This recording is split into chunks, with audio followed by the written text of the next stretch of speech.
Hola, buenas. Vamos a hablar de la práctica de la medicina tradicional china y vamos a aprender a curarnos con la acupresión. Hoy vamos a hacer un punto de acupresión que se encuentra en nuestra mano izquierda, que es para las vértebras lumbares. Se encuentra aquí. Este punto de acupresión vamos a hacer una presión que sea suave y moderada, nunca una presión fuerte porque nos podríamos hacer daño. Y lo que vamos a hacer es una presión durante 5 minutos.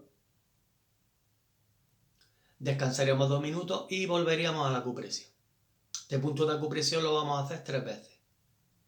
Este punto de acupresión lo podemos hacer por la mañana, por la tarde y por la noche. También es un punto de acupresión que se puede hacer todos los días de la semana. Vamos a hacer una presión que sea suave y moderada. Nunca haremos una presión que sea fuerte porque podríamos hacer un poquito de daño.